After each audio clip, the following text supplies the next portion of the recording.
तो हम देखते हैं हिकारू और योशी स्कूल के लिए जा रहे हैं और योशी काफी तेज साइकिल भगा रहा है और हिकारू उसके पीछे आया जा रहा है कि बोला यार स्लो कर ले, साइकिल इतनी क्यों भगा रहा है। अचानक से योशी की साइकिल रोकता है और देखता है वहां से पुलिस वैन जा रही है। वो सोच रहा है आखिरकार क्या हुआ है। तभी हिकारू से बताता है मैंने सुना है कल रात एक लेडी मर गई है, मेरी मॉम सुबह मॉर्निंग में बता रही थी। और योशी को याद आता है वो मासुरा नाम की लेडी जो थी वो, और वो बोलता है हाँ वही मासुरा।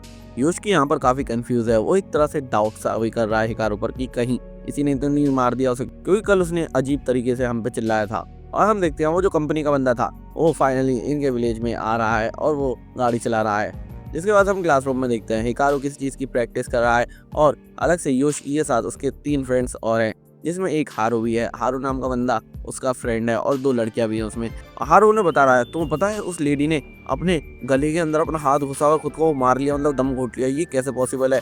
ऐसा हो सकता है कि उसने कुछ इतना खतरनाक देख लिया हो कि उसे मरना उससे ज़्यादा ईजी लगा हो। और हारू फिर सीरियस होकर बोलता है मुझे लगता है मैं भी कस्ड हूँ और हो सकता है मैं मर जाऊँ, क्योंकि तुम्हें याद है मैं अपने घर जाने के लिए हमेशा माउंटेन पे से जाता था, लेकिन अभी टनल में कंस्ट्रक्शन का वर्क चल रहा है तो अब मुझे फॉरेस्ट के अंदर से जाना पड़ता है। और बिलीव मी बहुत ही ज़्यादा खतरनाक है वो फॉरेस्ट, मतलब वहाँ मुझे इतनी बेकार और डार्क वाइब्स आती है कि मैं पेड़ों की तरफ देख भी नहीं सकता। ऐसा लगता है कि अगर मैंने अपनी आंखें उठाकर किसी पेड़ की तरफ देखी तो मैं वहीं पर ही फ्रीज हो जाऊंगा। और उसकी एक लड़ी फ्रेंड करती ये तो बहुत ज़्यादा क्रीपी है, मैं ज़रूर चेकआउट करना चाहूँगी। वो एक्साइटेड हो रही है इस चीज़ को लेकर और वो योशिकी से बोल रही है कि तुम भी चलो प्लीज़, तुम भी चलो। हारा भी योशिकी को मना रहा है कि हाँ चलो चलते हैं, ये एक तरह का घोस्ट टूर समझ लो। पर योशिकी बोलता है नहीं मुझे नहीं आना, मैं कोई टूरिस्ट वगैरह नहीं जो मैं घोस्ट टूर करूँगा। लेकिन हिराको उनकी बात शायद सुन रहा था और वो बोलता है ये तो बहुत ही इंटरेस्टिंग चीज़ है, मैं भी चलूंगा। और वो सारे शौक हो जाते हैं और वो लोग बोलते हैं तुम श्योर हो ना, तुम्हें ये सब चीजें तो बिल्कुल भी पसंद नहीं है, तुम तो ऐसे हॉरर स्टफ से हमेशा से हेट करते हो ना। तुम्हें याद है ना लास्ट टाइम जब हमने हॉरर मूवी देखी थी तो तुम 2 घंटे तक बेहोश रहे थे, तो तुम्हें कोई प्रॉब्लम तो नहीं होगी? तो वो बोलता है हिराको नहीं नहीं अब मुझे कोई प्रॉब्लम नहीं है, अब मैं चेंज हो चुका हूँ। और इन पांचों का डन हो जाता है उस फॉरेस्ट पे जाने का जो कि माउंटेन पर है और काफी क्रीपी है। फिर से हम उस कंपनी वाले बंदे को देखते हैं और वो इंसिडेंट की साइड पर आ गया है और वहाँ पर कुछ लोग खड़े हैं। वो बोल रहे हैं कि तुमने कुछ ज़्यादा ही देर कर दी। और वो कहता है क्यों ना हम अंदर बातचीत करें। और अंदर हालत काफ़ी ज़्यादा बुरी होती है उस घर की और वो अंदर घुसने के लिए शीशा तोड़कर अंदर से लॉक अनलॉक कर देता है। जिसके बाद हम देखें वो सभी लोग अंदर हैं और वो लड़का बोल रहा है कि ये प्लेस तो बहुत ही ज़्यादा बेकार हुआ पड़ा है। वैसे मिस्टर टाकेडा आपके फादर कैसे हैं? ये जो आदमी इसका नाम टाकेडा है और वो बोल रहे हैं कि उन्हें तो ऐसा लग रहा है कि अगला टर्न उनका है, इस वजह से वो काफी डरे हुए हैं। और वो उस बात पर हंसने लग जाता है और टारगेट उसका कॉलर पकड़ बोलता है यहाँ पर लोगों की जिंदगी दांव पर लगी हुई है और ये सब इसलिए हुआ है क्योंकि तुम्हारी कंपनी ने अपने आप को इसमें इन्वॉल्व करा है। लेकिन वो बंदा बताता है अगर मेरी कंपनी खुद को इन्वॉल्व नहीं करती तो शायद यहाँ पर और भी ज्यादा बुरा हाल होता। उसमें से एक दूसरा बंदा बोलता है कि विलेज के हालात बहुत बुरे चल रहे हैं, पता नहीं आए दिन अजीब अजीब चीजें हो रही हैं, पता नहीं ये सब क्या चल रहा है। जिसके बाद हम वापस से उन पांचों को देखते हैं और वो फॉरेस्ट के बाहर खड़े हैं और फॉरेस्ट बाहर से देखने में काफी ज्यादा क्रीपी लग रहा है और वहाँ पर एक लड़की भी डर गई है। लेकिन यहाँ पर वो डर भी नहीं है, हारू भी काफी डर हुआ है। लेकिन तब भी वो लोग अंदर को चले जाते हैं वुड्स में और थोड़ी देर बाद वो वापस भी आ जाते हैं। योशी बोलता है हमें तो कुछ भी नहीं हुआ, यहाँ तो सब कुछ सेफ था।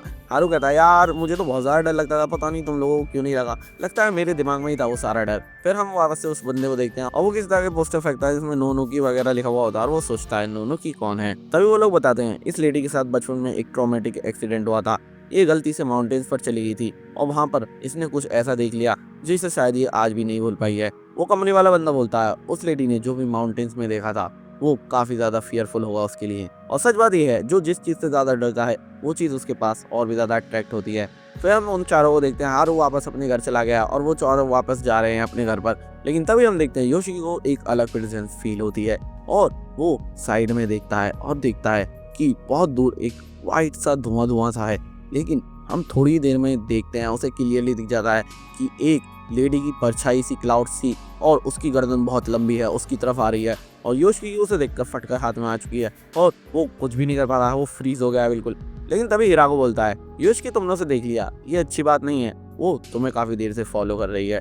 तभी हम देखते हैं हिराको कुछ करता है और उसकी नाक से खून भी निकलने लग जाते हैं। और फिर से हम वही कंपनी वाले बंदे को बोलते हैं, वो किसी मिकासा के घर पर आए हैं और उससे टागेटा पूछ रहा है हम यहाँ पर क्यों आए हैं। वो बताता है कि इस वक्त हम सेफ हाउस पे हैं, गांव में बहुत ज़्यादा खतरा है, यहाँ पर मैंने एक तरह की सील वगैरह प्रोटेक्टिव बैरियर लगाया है जिससे हम यहाँ पर ज़्यादा सेफ हैं। तो मैं तुम्हें एक बात तो बताना भूल गया कि मैं सुबह माउंटेन पर गया था और मुझे माउंटेन पर जाकर कुछ चीज़ मिली। और वो एक बैग निकालता है और वो बैग किसी और का नहीं बल्कि हिकारू के फादर का होता है, जो कि ऑब्वियसली हिकारू ले गया था अपने साथ लेकिन वहाँ पर भूल कर आ गया। और वो कहता है जरा इसे ओपन करो। और जैसे ही उसमें एक बंदा उसे ओपन करता है तो एक ब्लैक स्टोन होता है जिसमें खोपड़ी का से शेप है। वो कमरे वाला बंदा बोलता है कि मुझे लगता है ये ब्लैक स्टोन नहीं किसी पर्सन का हेड है। और वो ये भी बताता है मुझे लगता है इसकी वजह से बुरी शक्तियां या आत्माएं वगैरह या कोई भी गलत प्रेजेंस हमारे आसपास नहीं आ सकती। मतलब एक तरह की ये प्रोटेक्टिव लेयर है और ये मुझे माउंटेन से मिली तो मुझे लगता है माउंटेन्स की इम्प्योरिटी सच में छा चुकी है, वो भी इसकी वजह से। और टागेटा पूछता है तुम कहना क्या चाहते हो, मुझे एग्जैक्टली क्लियरली बताओ। और वो बताता है कि मुझे लगता है वो इम्प्योरिटी माउंटेन से नीचे आ चुकी है यही तुम्हारे गांव में, और अगर तुम लोगों को कोई प्रॉब्लम ना हो तो क्या मैं इस बारे में पता लगाने की कोशिश करूं। और ऑब्वियसली वो लोग इजाज़त दे देते हैं। इसके बाद हम वापस उनके पास आ जाते हैं और वो जो लड़की थी वो काफ़ी ज़्यादा डर गई, उसे किसी तरह का साउंड सुनाई दिया है और वो साथ वाली लड़की का हाथ पकड़ कर वहाँ से भाग जाती है, पीछे भी नहीं देखती है।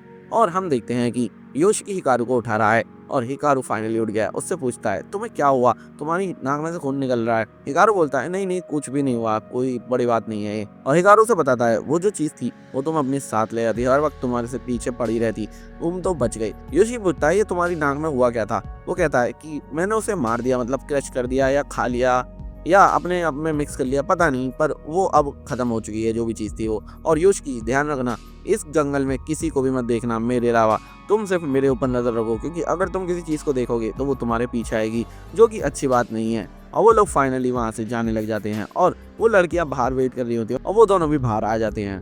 उसमें से एक लड़की बोलती है सॉरी हम तुम्हें छोड़कर वहाँ आ गए, जरा सा हमने कुछ साउंड सुना था। और हिकारू बोलता है पता नहीं क्या साउंड था, हो सकता है किसी की मिसफायर्ड गन का साउंड हो वो। योशिकी हिकारू से बोलता है तुम श्योर हो ना ये चीज़ तुम्हें बिल्कुल भी हर्ट नहीं कर रही है। नहीं नहीं ऐसा कुछ नहीं है, वैसे भी मुझे पता नहीं है कि हार्ट फीलिंग क्या होती है।